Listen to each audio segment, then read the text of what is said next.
feeling like a shark in a shrimp tank. Big fish, small pond in the shrimp tank. Welcome back, everybody. I'm here with Mark Fleming. Had an awesome show today. Learned a lot. We could probably do a couple more shows, and I'm sure we will this upcoming year. Uh, Tell us a little bit about, Mark, your journey. Obviously, you've sold a company. You're still on board there to a certain degree for the time being, but you also have your coals and some other fires too. And I'll let you sort of share and talk a little bit about that. Yeah. Thanks for having me again. It was a great episode. And I do have a few things going on. So I'm still strategically kind of running the ship with Signature Closers under the Stewart umbrella. So that's the full time gig. And then I do have a couple of other things, like I was mentioning during the episode.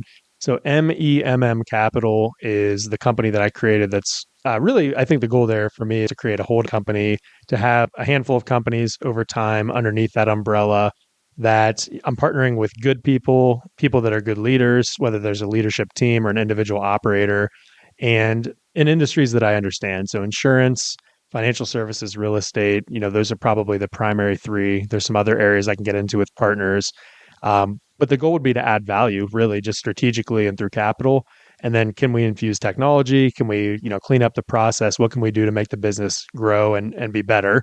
And so that's one path. And then the other path is really just focusing and working with other entrepreneurs through advisory boards, as well as starting a company called Talent Share with my partner, Justin Inacio. He's kind of a co-founder of the business and is helping us grow that business where we're connecting collegiate athletes to youth athletes for lessons. So as Phil mentioned, quite a bit going on.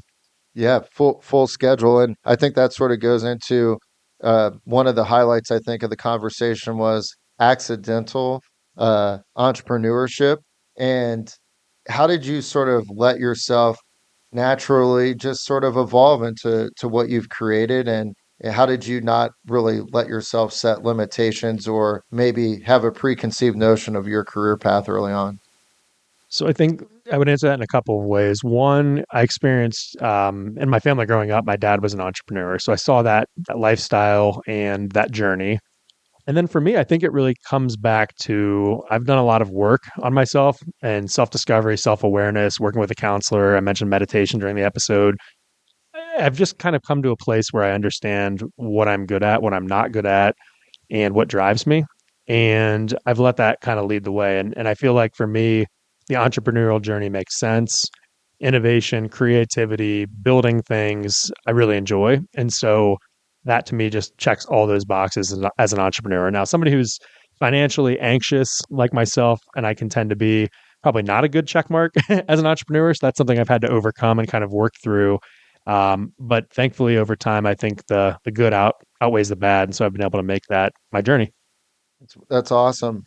So talent share with Justin. One of the things that sort of got brought up in our conversation earlier was um, some of the education that the athletes at Ohio State that are a part of this advisory board that are participating are really going to get sort of a 101 entrepreneurship level class and application of those methodologies and how to really do that on their own. I think that in the NIL world, there's a lot of shallow rewards to a certain degree.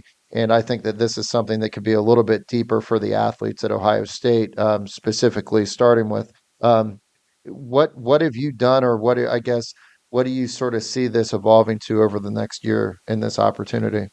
Yeah, it's a great question. I think for Talent Share, we created this company to bring opportunity to all athletes. Really, that's kind of one of our big mantras. And so I do think that there's an element of this where whether, the college athletes would like to admit it or not, they're a role model in a lot of ways to these youth athletes. And whether these youth athletes want to play in college or not, meeting these individuals, working with them, it's really meaningful. My daughter's participated with one of the field hockey players, Delaney Lawler. I'll give her a shout out through lessons. And not only is she an incredible player, but incredible person, has been a great coach, and my daughter just eats it up. And so I think there's an element of this mentorship and relationship in terms of giving back to people that, at one point these athletes were in the same situation. They were youth athletes themselves. So I think that's a big piece of this and sort of that give back mentality. But, also to get paid for what you're really good at and being able to teach people and benefit them is huge. So our vision is really to grow this in Central Ohio to start, prove the model, figure out, mess up here before we grow, and then expand sort of city by city, really focused on cities that have a solid athlete population and big universities. So, I think of places like Cincinnati, Pittsburgh, Dallas, Atlanta, those are some of the cities on our radar as far as next. Reality is you can sign up on the app today anywhere. We're not going to prevent it, but we're really focused on those areas in terms of like having a population to support the collegiate athlete. So that's sort of the vision over the next year to 2 years, is really to grow probably to 5, 10 cities at least, and then go from there. Well, no better place to start than Columbus, Ohio. That's for sure. Absolutely. Well, appreciate you coming on. And for our listeners, make sure I get this correct. You can get in touch with Mark at memmcapital.com. Is that correct? That's correct. Yep. So appreciate you coming on. And for our listeners, you can listen to us on any streaming service, Apple Podcast, iHeartRadio, Spotify. Make sure you like it. And we'll see you next week. Thanks, everybody. I've been feeling like a shark in a shrimp tank. Big fish, small pond, and the